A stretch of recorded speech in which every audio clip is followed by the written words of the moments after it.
Merci beaucoup pour l'invitation.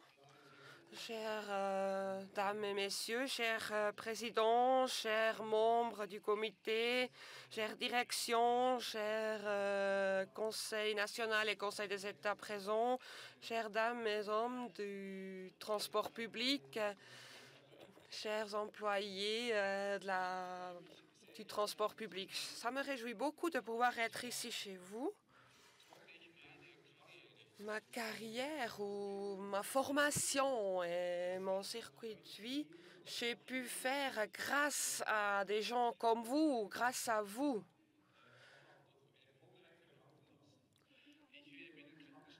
J'ai grandi à Kandersteg. Et puis l'autre école là-bas, ça existe toujours encore, mais seulement à Frutigen. Donc il y a seulement une possibilité de pouvoir aller faire l'école secondaire avec le train pour arriver à Frutigen. Donc pour moi, le transport public, je le connais dès enfant. Et après, j'ai fait le gymnase à Thun et puis plus tard la formation à Zurich. Et pour cela, j'ai toujours utilisé le transport public. Sans le train, sans le chemin de fer, je n'aurais pas pu faire les études comme je les ai fait. Mes parents nous ont donné tous ce qu'on avait besoin, mais il y avait quand même seulement un certain moyen. Et donc, ils n'auront jamais fait la possibilité que j'aurais pu conduire une voiture comme étudiant. Et pour cela, je l'ai aussi déjà dit une fois et je le répète volontiers aujourd'hui, je suis vraiment un fan des chemins de fer. Si j'y pense aux viaducs qui existent, les tunnels à Kandersteg, même aussi comme conseil fédéral, si je suis nouveau par rapport à la politique et puis que les gens m'ont toujours mis un peu dans le coin plutôt intéressé aux voitures, mais j'ai pu m'engager assez vite et travailler beaucoup concernant les intérêts du transport public. Pour cela, j'aime vraiment être ici aujourd'hui et je vais vous raconter un petit peu par rapport à l'actualité de nos commerces politiques. Et après, si je peux, je suis vraiment prêt à vous répondre les questions. Au cas où, il y aura aussi la directrice de l'Office de l'État pour le transport, Christa Ostetler, qui pourra encore m'aider à répondre, mais elle sera aussi sur le podium plus tard. Donc, premièrement, j'aimerais vraiment vous remercier pour votre énorme travail que vous faites tous les jours. Je le dis une fois sur un haut niveau, pour que la Suisse fonctionne, pour que la mobilité en Suisse fonctionne. Et ça,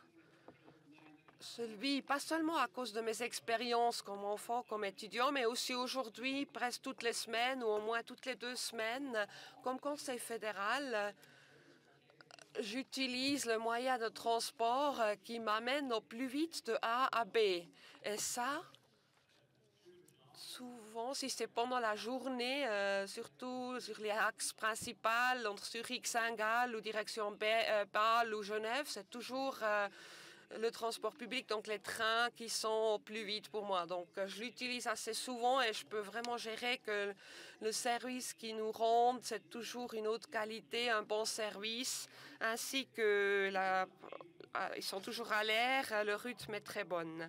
Il y a court terme, quelqu'un a rigolé, a dit, quand j'ai dit oui, c'est très joli à quel point les employés travaillent avec quelle qualité, avec quelle amitié, les gens ont rigolé. Bien sûr, c'est un conseil fédéral qui assiste dans le train, mais je peux vous dire, il y en a beaucoup de gens qui ne me reconnaissent pas tout de suite dans la rue, donc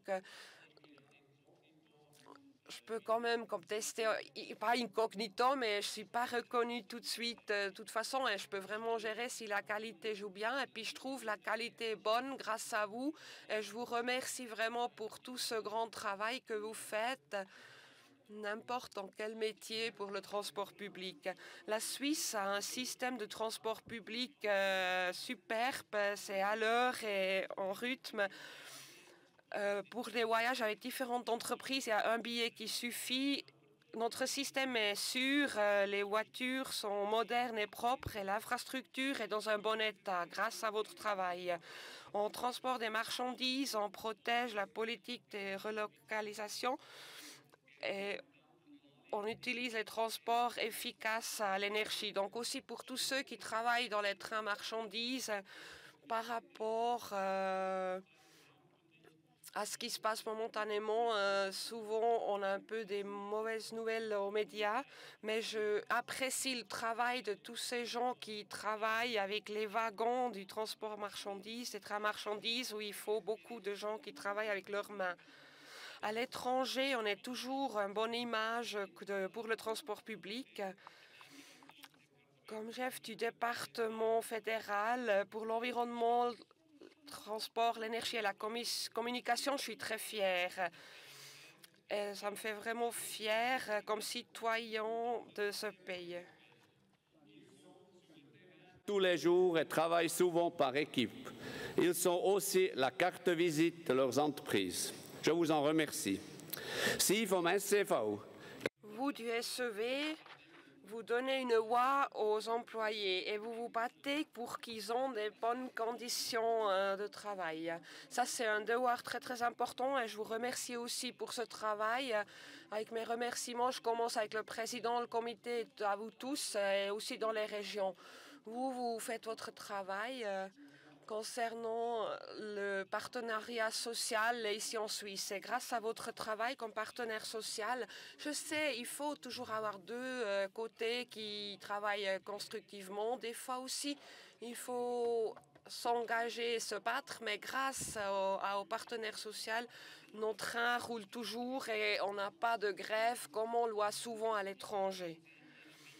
Et là, vous faites vraiment une bonne partie pour cela. C'est le devoir des partenaires sociaux à l'intérieur des CCT de discuter, de négocier les détails. Le SEV s'engage ensemble avec d'autres organisations fortement pour que la sécurité des employés est rassurée et puis que les employés reçoivent aussi du respect. Pour cela, je suis vraiment remerciant parce que ça me fait de soucis. Si tard le soir, le personnel dans les trains, du coup, doit avoir peur par rapport à leur propre sécurité. Ça, il faut absolument éviter.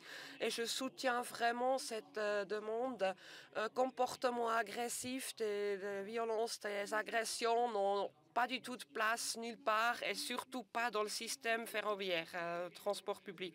Encore quelques mots par rapport au dossier politique actuel.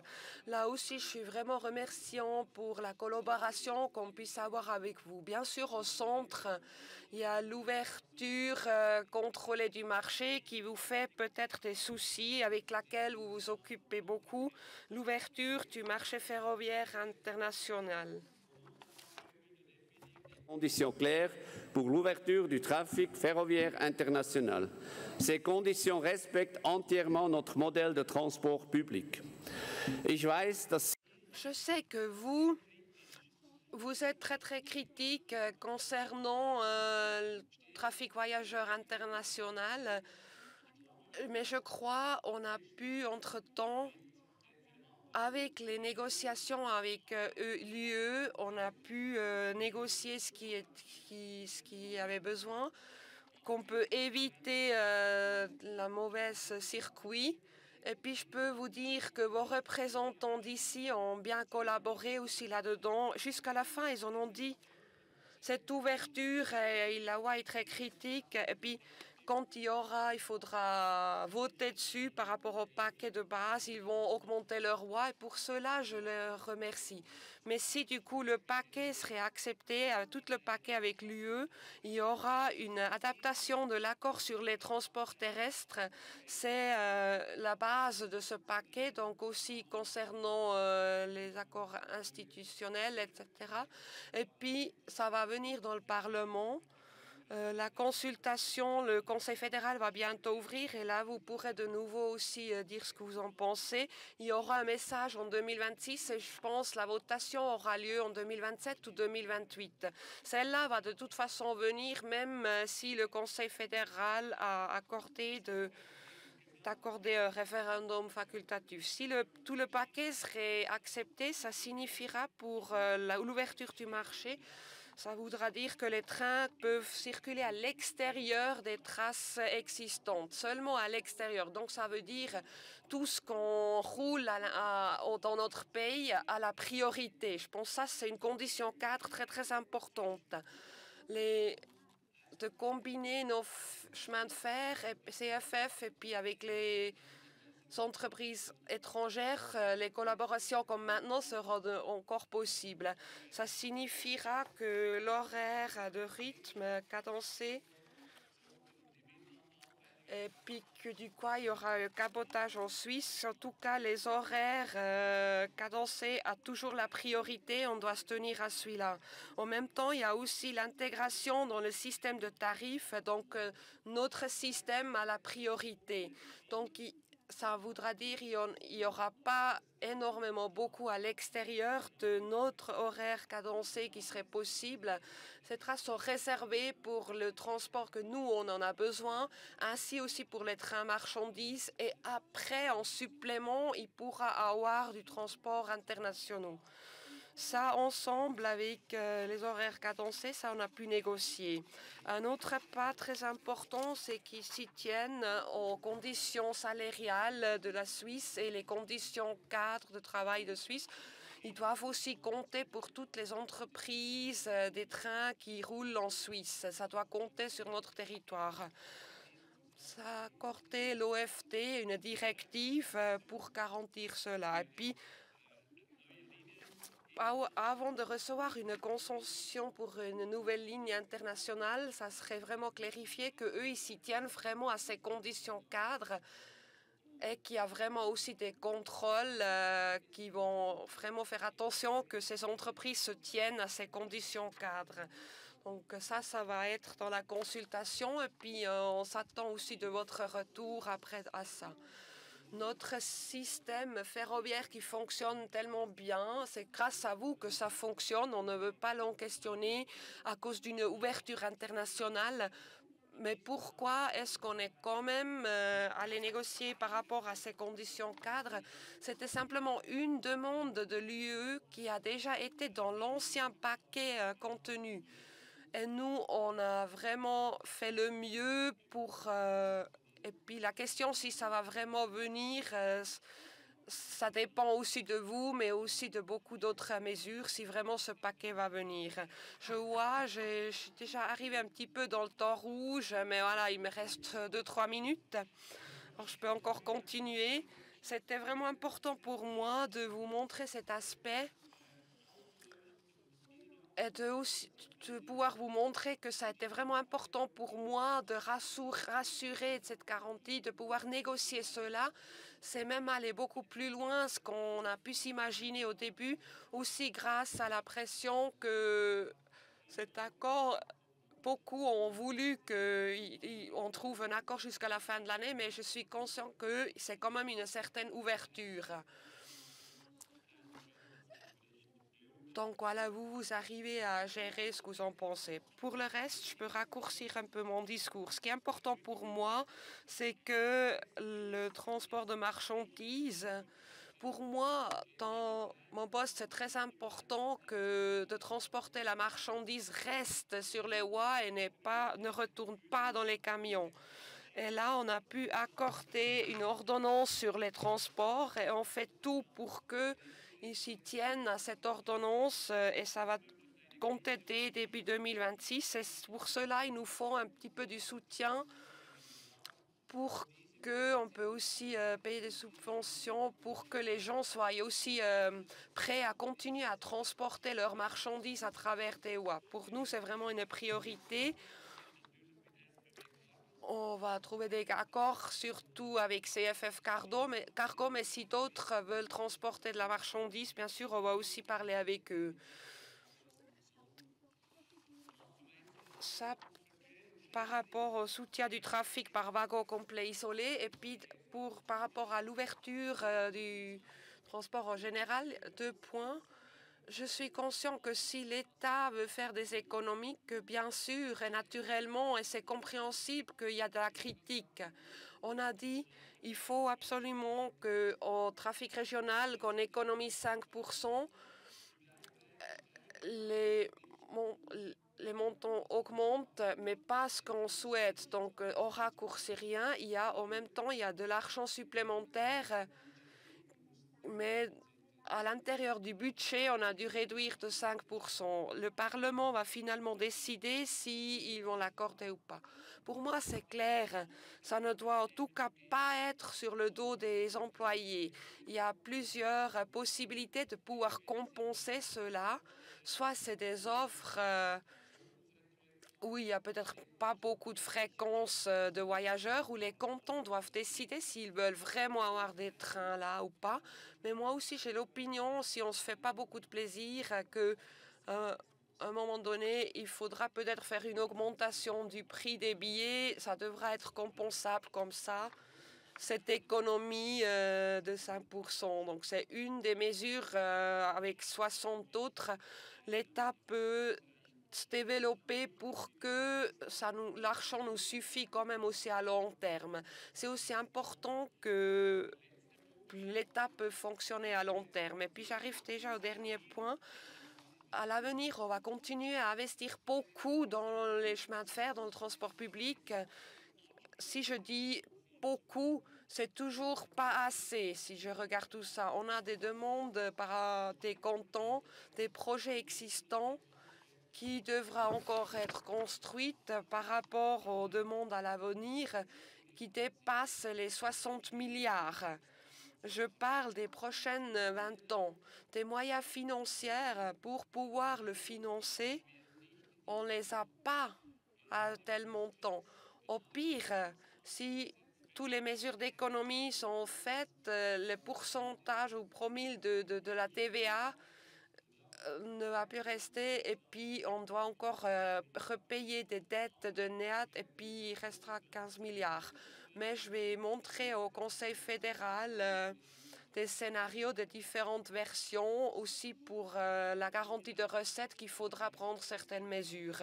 Et puis peut-être en finale, on va parler de 30 milliards qu'il faudra pour faire toute cette construction. Et puis j'espère qu'on y arrivera à vraiment financer les projets vraiment nécessaires et de pouvoir réaliser ces projets et de faire ce qui est vraiment important. Donc finalement, ça veut dire d'augmenter aussi les capacités pour le transport public. Pour cela, on a laissé faire une étude externe. On va recevoir en automne les résultats de quelles lignes auront besoin de priorité d'avoir plus de construction et lesquelles n'ont pas la première priorité. Pour moi, c'est important dans les prochaines 20 ans, qu'est-ce qui est faisable en construction et puis faisable par rapport au financement. Je ne veux pas construire des châteaux d'air à la fin de notre vie qui pourront être réalisés. Pour cela, à ce moment-là, le temps serait autrement.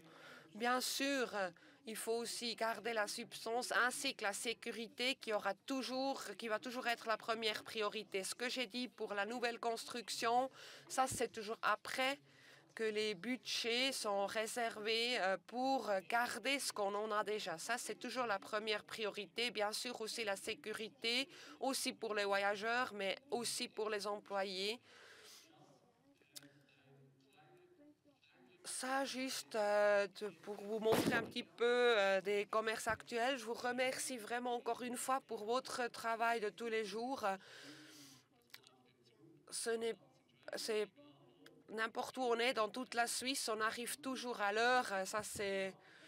On se plaint s'il y a des petits retards, donc on se plaint sur très haut niveau. Et puis vous arrivez à gérer toutes ces situations avec une haute qualité. Je suis vraiment fière à nos entreprises chemin de fer et au transport public. Merci beaucoup.